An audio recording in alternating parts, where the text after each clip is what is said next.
সবাই যেখানে যায় রোগী নিয়ে, আমি সেখানে গেছিলাম ডাক্তার নিয়ে। সরি, ডাক্তার নয়, ডাক্তারের ছাত্র ভর্তি করতে গেছি। হবিগঞ্জ মেডিকেলে ভর্তির কার্যক্রম শেষ করে বন্ধু আয়ু আলীর টাকায় ভুরি ভোজন শেষে এখন ফিরছি বাড়ির পথে। তো এখানে এসে যেটা দেখলাম, এটা হচ্ছে রানীগঞ্জ সেতু, যেখানে দাঁড়িয়ে আছি আসা যাওয়ার পথে।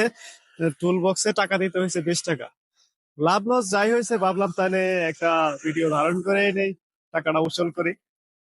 এই রানীগঞ্জ সেতুটি হচ্ছে সুনামগঞ্জের একটি ঐতিহ্যবাহী সেতু, যেটি দাঁড়িয়ে আছে সুনামগঞ্জ জেলার একটি ঐতিহ্যবাহী নদী কুশিয়ারা নদী, যার উৎপত্তি স্থল হচ্ছে ভারতের বরাক নদী থেকে, এবং যেটি পতিত হয়েছে গিয়ে মেঘনা নদীতে। এই ঐতিহ্যবাহী সেতুটি সুনামগঞ্জ জেলার সড়ক পথে এনে দিয়েছে এক নতুন দিগন্ত। এই রাস্তা দিয়ে এখন সুনামগঞ্জ জেলার সড়ক পথে যত যানবাহন আছে সবগুলোই চলাচল করে। ঢাকামুখী যানবাহনগুলো এখন আর সিলেট যেতে হয় না। এই রাস্তা দিয়ে যদি ঢাকা যায় তাহলে অন্তত প্রায় 2 ঘন্টা সময় বেঁচে যায়। ঝড় বৃষ্টিতে এই সুনামগঞ্জ জেলার অবহেলিত বঞ্চিত জনগোষ্ঠী এই রানীগঞ্জ সেতু প্রকৃত সুফল ভোগ করুক, সেই প্রত্যাশায় আজকের মতো রানীগঞ্জ ব্রিজ থেকে এখানে বিদায় নিলাম। ধন্যবাদ।